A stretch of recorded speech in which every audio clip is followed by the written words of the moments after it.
기도하겠습니다. 자비로우신 우리 하나님 아버지, 이승만 대통령을 통하여서 이 나라의 민족을 기독교 국가로 만들기를 소원하고 온 사회 일반에 하나님의 말씀이 전할 수 있도록 힘썼던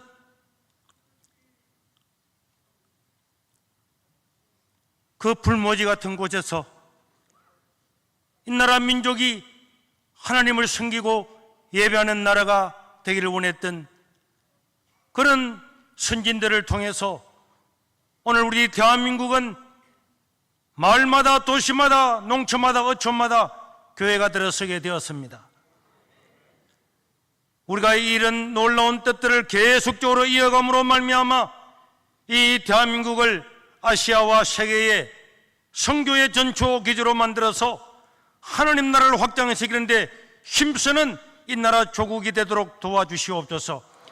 지금까지 이 일들을 위해서 수고해왔던 우리 수많은 우리 선배, 또 우리 국방을 책임졌던 우리 장로님들, 하나님 이렇게 연세가 드셨음에도 불구하고 나라를 위해서 기도하며 이렇게 애쓰고 있습니다. 하나님 우리의 기도를 들응답하여 주시고 이분들의 모든 노고를 치하여 주시고 위로하여 주시고 이 대한민국을 지켜 주시옵소서. 이분들이 지켜왔던 조국 대한민국을 계속적으로 믿음으로 지켜나가는 우리들 될 수 있도록 도와주시옵소서. 오늘 우리가 드리는 이 모든 기도회를 통하여서 하나님 이 대한민국 전국 곳곳에 회개의 운동이 퍼지게 도와주시고 기도의 물결이 일어나게 되어서 다시 한번 우리 대한민국 교회가 새로워지고 한국 교회가 새로워지는 역사가 되게 도와주시옵소서. 우리 구주 예수님 이름으로 기도드리옵나이다. 아멘.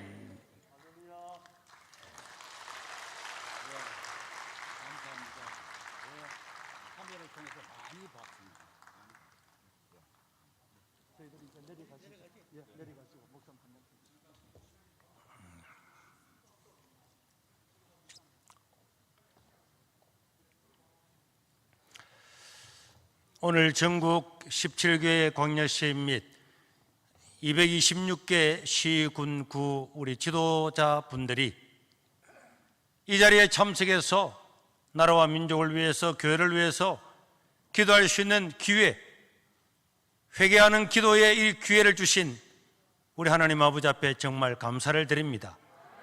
여러분, 우리가 우리 마음에 기도할 마음을 주고 회개할 마음을 주신 것은 하나님께서 우리를 망하지 않게 하시고 살 수 있는 기회를 주신 줄로 믿습니다. 망하는 백성은 기도하지 않고 망하는 백성은 회개하지 않는데 우리가 이런 조직을 만들어서 기도할 수 있다고 하는 것은 하나님께서 바로 이런 기도를 들으시고 우리를 살려주려고 하는 그런 의도가 있는 줄로 믿습니다. 우리는 당연히 어려울 때 기도해야 되죠. 여러분, 니느웨 백성들이 그 죽음의 문턱 앞에서도 회개하고 기도하니까 하나님께서 살려주셨고, 모세 시대의 바로의 압제에서 간절히 백성들이 기도하니까 모세를 보내어서 그 민족을 해방시켜 주었습니다. 여러분, 그 악한 사사기 시대에도 그들이 고통 중에서 괴로워하고 기도하니까 하나님은 사사들을 보내서 나라를 해방시켜 주었습니다. 오늘 우리가 드리는 이 기도가 사회 일반에서 보면은 별것 아닌 것처럼 보이지만은 여러분, 저 민주노총 100만 명 모인 것보다도 여기는 더 놀라운 기적이 있는 것입니다. 전국에서 모인 우리 목사님들, 장로님들, 우리 대표들의 기도가 반드시 응답되어서 세상은 바뀌어질 것이라고 생각을 합니다. 저는 수년 전에 서울의 모 교회 집회를 갔는데 그 집회를 하면서 그 담임 목사님과 저와 우리 집사람이 식사를 하는데 노무현 정부 때에 청와대 비서관을 했던 한 분이 찾아와서 동석을 하게 되었습니다. 저는 그분의 이야기를 듣고 너무나 충격을 받았습니다. 여러분, 지금 제가 실명을 거론하면은 뭐 그렇지만은 제가 그동안에 실명을 많이 거론했는데 요새는 원체 고소고발을 많이 해서 뭐 충남 도지사 하다가 여러 가지 문제로 낙마했던 사람이나 또 여러 가지 문제를 일으켰던 조아무개 법무부 장관 했던 분이나 이런 분들이 청와대에서 모여서 기독교 인구가 1300만 명이라고 할 때에 기독교 인구를 지금의 10분의 1로 줄여야 된다, 이런 것을 청와대에서 언론하면서 그렇게 기독교를 많이 두면은 절대로 우리가 정권을 유지할 수 없다는 이런 이야기를 할 때는 이야기를 듣고, 저는 그때부터 계속적으로 이 국가를 위해서 교회를 위해서 기도하면서 경각심을 가지고 있었습니다. 작년 4.15 총선 전에 지금 통일부 장관이 했던 이현영은 총선에서 압도적으로 승리해서 종교계를 개편해야 된다고 이야기했습니다. 여러분, 자기가 뭔데 종교계를 개편하겠습니까? 저는 청와대에 있는 주사파 이름을 한 사람 한 사람 검명을 하면서 이들을 절대로 국회에 보내서는 안 된다고 설교를 함으로 말미암아서 선거법 위반으로 조사를 받고 경찰, 검찰 모든 조사를 받고 여러 가지 고통을 겪게 되었습니다. 그리고 이런 것을 저는 연장선상에서 이 정부의 요직에 있는 사람들이 얼마나 기독교를 혐오하고 있는가, 어떻게 하면 한국 기독교를 말살시키려고 노력하고 있는가에 대해서 생각을 하고 있었습니다. 작년 김영춘 민주당 의원은 대통령의 측근이잖아요. 그런데 코로나가 왔다는 핑계로 코로나가 걸릴 가능성 1%가 있다면 모든 교회를 폐쇄하고 자기들 마음에 드는 교회만 허가지로 교회를 열어줘야 된다, 이런 것들 자기가 대통령에게 직접 건의를 하고 그 다음에 문광부 장관에게도 그것을 압박을 하는 것을 국회 질문을 통해서 직접 들었습니다. 그래서 작년 부산선거 시장 선거 3일을 앞두고 민주당 후보로 나왔던 그 김용춘을 비판했는데 그것 때문에 고발당해서 순간이부터 경찰부터 검찰부터 계속적으로 지금 재판을 받고 있습니다. 저는 국민 참여 재판을 신청을 했고, 여러분, 우리 교회는 예배를 드리다가 폐쇄된 당사자입니다. 당사자인데 국가의 고위직에 있는 사람이 대통령의 측근이 코로나 걸릴 가능성 1%만 있다고 하는, 일어나지도 않은 것을 예단을 내가지고 모든 교회 문을 다 닫고 교회를 허가지를 하겠다, 이런 발상하는 그 자체가 이게 전체주의 국가나 공산주의가 아니면 절대로 일어날 수 없기 때문에 선거 3일 전에도 이 동영상을 두고 강력히 비판을 했는데, 이런 것들 때문에 우리는 지금도 재판 가운데 있지만은 이 모든 연장선상에서 저는 코로나를 보았습니다.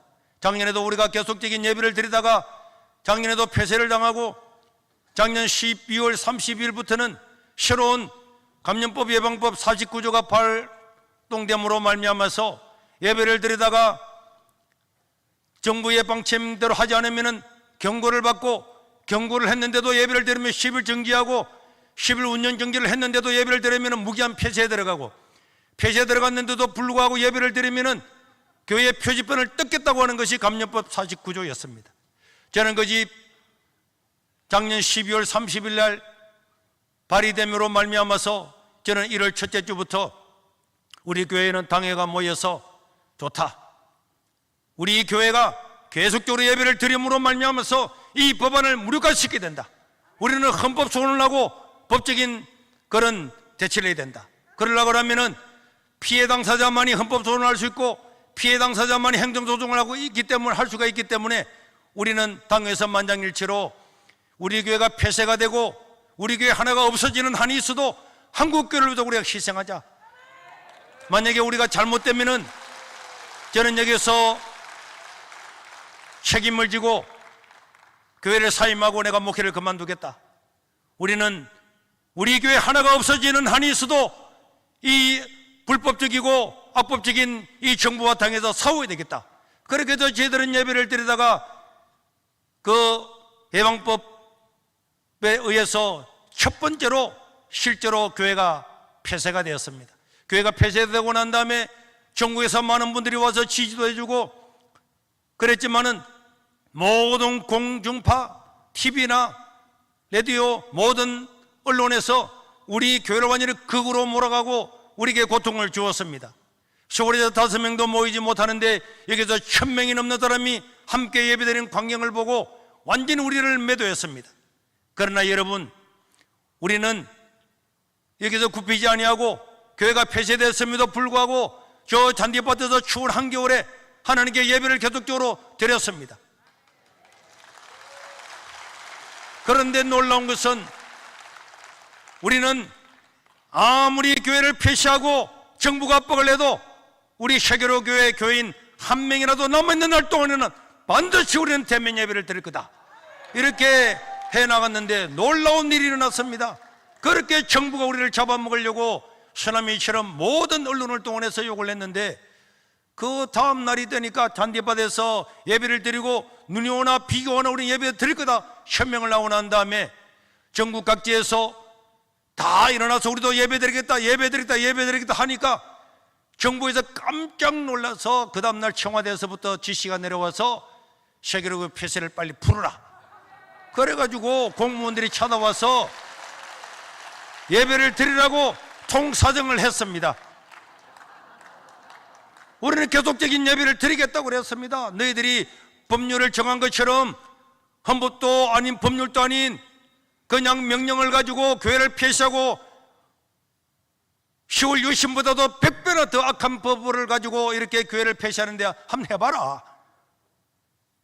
그랬더니 그들이 목사님, 세계로 교회는 몇 명이 모이든지 우리가 관여하지 않을 거니까 예배만 드리달라고. 그래서 예배를 드리게 된 겁니다.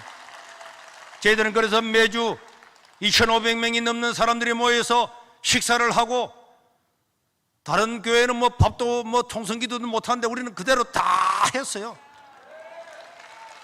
매일마다 식당을 열어서 당연히 식사는 날 뿐만 아니라 약한 사람들 다 불러 모아서 시사 대접을 지금까지 해왔습니다.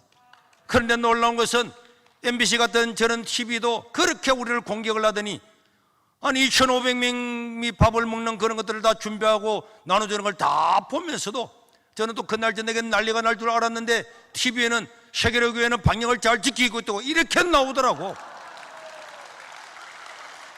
그런데 더 놀라운 것은 우리가 20개월 동안 이렇게 왔음에도 불구하고 정말 놀라웠게도 코로나가 한 명도 우리 교회에서 일어나지 않았습니다. 저는요, 확률적으로 따지면 당연히 일어난다고 할지라도 우리는, 여러분, 코로나 걸리는 게 뭐 우리 잘못입니까? 우리는 방역을 철저하지만 걸리면 어쩔 수 없는 거고, 그거는 우리 책임이 아니죠. 국가가 책임을 져서 방역을 해야 되는데 왜 우리한테 그걸 맡깁니까? 그럼에도 불구하고 하나님께서 막아주셔서 한 명도 일어나지 않는 것은 하나님의 은혜와 돌보심과 하나님께서 우리에게 베푸신 긍휼이었다고 믿습니다. 오늘 이 자리에서 오신 우리 안희아 목사님이나 고병찬 목사님이나 우리 박용우 목사님이나 앞으로 말씀을 전하겠지만은 또 우리 심화보 목사님이나 또 사랑제일교회나 여러분 많은 교회들이 어려움을 당하고, 우리도 고발을 20번이나 넘어 당했는 게 당하고, 국가를 향해서 개교회가 헌법 소원을 2개를 하고 있고, 그 다음 행정소송을 2개를 하고 있습니다. 다음 주 목요일 날 1심 판결이 나는데 우리는 여기서 반드시 승리하기를 기도하고 있고, 우리가 만약에 법적으로 1심에서 승리하게 되면은, 어제도 부산시장을 만나서 점심을 먹으면서 이야기했더니, 목사님, 세계로 교회가 1심에서 승리하면 부산시는 절대로 항소하지 않겠습니다. 1심에서 그냥 판결이 마무리됨으로 말미암아서 이게 우리나라 판결의 판례가 되도록 하겠습니다. 그래 했기 때문에 여러분들도 기도해 주셔서 우리가 승리를 하게 되면은 전국적으로 고소고발당한 모든 교회들이 오히려 배상할 수 있는 그런 기회가 되는 기회도 생기게 될 것입니다. 그러나 만약 우리가 진다고 할지라도 우리는 원래 계획대로 2심, 3심 대부분까지 가서 반드시 헌법소원까지 가서, 이거는요 누가 보더라도 법리적으로는 우리가 승리할 수밖에 없는 겁니다. 우리 하나님께서 우리를 긍휼히 여겨 주시던 것처럼 우리 한국교회를 긍휼하게 주고, 또 이 코로나 시대에 1만 개의 교회가 사라졌습니다. 이런 안타까운 일이 있는데 1만 개의 교회가 사라지고 수많은 목회자가 일용직으로 나가고 택시 운전을 하고 대리운전을 하고 우리 대한민국에 한 번도 없는 일들이 일어났는데 이것을 안타까워하지 않는다면 어떻게 우리가 한국교회가 하나 됐다고 말할 수 있겠습니까? 우리 교회 하나가 살아났다고 해서 작은 교회가 1만 개나 주고 150만 명의 성도들이 어디로 간지도 모르고 사라졌는데 안타까워하지 않는다면 우리는 정말 이 시대를 살아간 것을 부끄럽게 말할 수밖에 없을 것입니다. 수많은 악법들이 있습니다. 반드시 기도하고 철별해야 됩니다. 이런 것들이 통과되면 한국교회는 미래가 없고 우리의 청소년들은 전부 다 이 악법 아래에서 하나님을 믿지 못하는 그냥 지옥의 길로 떨어질 수밖에 없기 때문에 오늘 이런 기도를 통해서 유튜브나 방송이나 오늘 여기 모인 사람들 한 사람 한 사람이 이런 기도를 계속적으로 견지해 나간다면 하나님은 니네의 백성들을 긍휼히 여기고 이스라엘 백성들을 긍휼히 여기고 사사기 백성을 긍휼히 여기고 엘리야 시대에 긍휼히 여긴 것처럼 하나님 역사가 나타날 줄로 믿습니다. 우리의 기도가 나라를 살리게 될 줄로 믿습니다. 이 자리에 오신 여러분, 방송으로 청취하는 여러분 모두에게 다시 한번 이 기도의 열기가 온 세계에 이 나라에 전파될 수 있도록 다시 한번 간곡히 부탁하고 또 이게 참여하신 여러분들에게 진심으로 환영의 말씀을 드리는 바입니다. 감사합니다.